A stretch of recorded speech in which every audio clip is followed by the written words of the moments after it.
So yung mga kaming, i-share ko lang sa inyo yung aking naging experience sa um, ETAP or yung cash-inan doon sa Dali. No? So nakainan lang ako ng 500. So kwento ko lang muna yung nangyari doon sa um, machine or nangyari doon sa transaction ko. So ganito kasi nag-cash in ako ng 1,500 no doon sa machine. Ang transaction ko ay GCash, nag-ano ko ng 1,500 no. So ang aking pera or bills ay isang 500 tsaka isang 1,000 na buo. Parehas bago yun no. So nag-input ako ng mga details, GCash, cash in yan. Then after nung Pcash, diba? Pag pinindot mo yung Pcash, ay pag pinindot ko noon, sasabihin niya na mag-insert ka na ng money. Insert bill. So, na-insert ako. Then, na-insert naman yung 500, no? Tapos, nung nag-insert na ako ng 1,000, ay after kinain niya, biglang namatay yung machine. Ayun. Hindi ko na nakuha yung yung 500. So, mabuti na lang, yung 1,000 na in-insert ko ay lumabas dun sa machine. No? So, madali ko lang siya nakuha. Buti nilabas niya. Hindi ko nakuha yung 500. So, nagsabi ako dun sa staff ng Dali ay sukli daw sa sukli. So kasi pagka ganung scenario, iba yun. Ang mangyayari dun ay machine failure kasi yun eh. Kumbaga nag-shutdown, hindi siya error. So ang mangyari, nag-try ako sa sukli, ayaw rin niya. Hindi nag-send ng OTP. So nakadalawang beses ako mag-try. Tapos nag-try ako sa ibang machine. Wala pa rin. So bumalik ako kinabukasan. Yun, nagtanong ako dun sa may staff. Medyo kakilala natin kasi lagi tayo bumibili dun. Tapos sabi niya dun sa Facebook, no? Doon ako ng concern na ganun na 500 yung. So, yun. Nag-chat ako dito sa may, yan, sa nila, sa page. ETAP Cares. Nalagay ko sa description ng video na to yung link. Doon ako nag-report o nag-ask ng concern. Yun, mabilis lang. Mga 3 to 5 hours nabawi na yung pera. So, hindi na siya tumagal ng araw. So, ganun lang. Sa akin kasi, tumagal siya 1 day. So, busy kasi kaya hindi tayo nakapag-report. So, share ko na sa inyo para may idea kayo kung paano siya mabawi yung mga pera nyo din sa machine na hindi nag-count or kung ano man. So, marami kasing way para mabawi yun. So, pwede ka lang sa may sukli. Yan, ituturo naman yung mga staff dun sa. So, yung sa akin kasi, ibang senaryo. Namatay yung machine. At yung nangyari na yun, hindi siya pwede dun sa sukli. Yung may sukli, patawag lang, may OTP na tinatawag. So, yan, kapakita ko rin sa inyo sa video. Binidyoan ko yun. Tapos, yan, input nyo lang yung details ng senaryo. Kung ano nangyari, tapos yung amount na gusto nyo maripan, yung kinain. Yan. So, dapat tama lahat yung ilalagay nyo.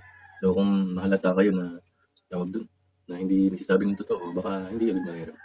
So, mas maganda yung gamitin yung GCash, ay yun din yung gamitin nyo sa pag-refund. Kung ano yung pangalan nyo o nang-register sa GCash nyo. Yan. Yun din yung gamitin nyo. Isang number lang mas maganda. Pero kung ibang number, ay baka medyo mahirap ka. So, may hirapan kayo. So, pero basta sabihin nyo lang yung totoo kasi yun yung mas maganda. At mas mabilis kayo yun yung ginawa ko. So, ang video na to, sinare ko lang sa inyo para meron kayong idea. So, may video kasi ako ng Dali sa short. Hindi kasi pwede doon magbigay ng tips na mabilis lang siya. So, salamat sa panonood. At ito, tignan nyo na lang yung mga transaction. Nandiyan naman sa screen.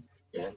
So, kung gusto mong mag-upload pa ng mga ganitong video, yung comment ka lang dyan sa comment section kung ano yung mga problem na naranasan mo dun sa machine. So, nakaranas na rin ako dati yun sa yung sa Robinson, yung may go ba yun? So, yung go, may 1,000 naman yun. So, doon matagal mabawi. Matagal sila mag-refund. Maabot ata ng ilang linggo, 2, 3, sa isang buwan. So, dito kay Ita, madali lang siya. Basta ma-confirm lang nila yung transaction. Yung oras, importante yun. Lagay mo doon ko ng oras, dapat tandaan. Oras tsaka date kasi doon nila i-check yun sa time na yun. So, yun. Thank you sa panonood. Sana nakalutulong tong video sa inyo. Nakakuha kayo ng idea. Attention na sa boses ko, medyo masakit tayo ngayon na sa lalambunan. Salamat and thank you for watching and God bless po.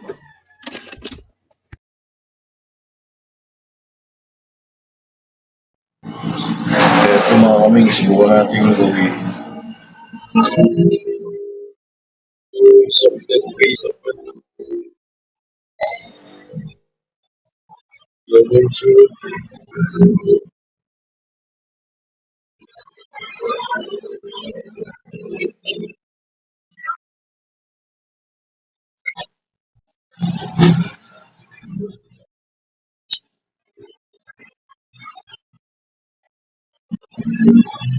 Ay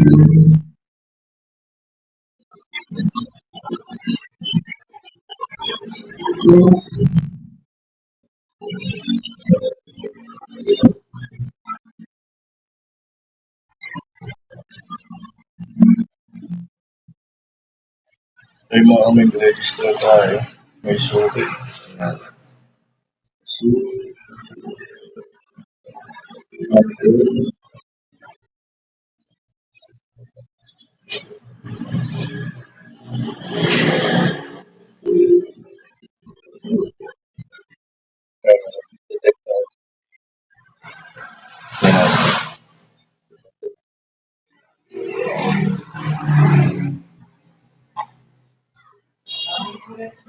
And it is sent to OTP. Every time of register.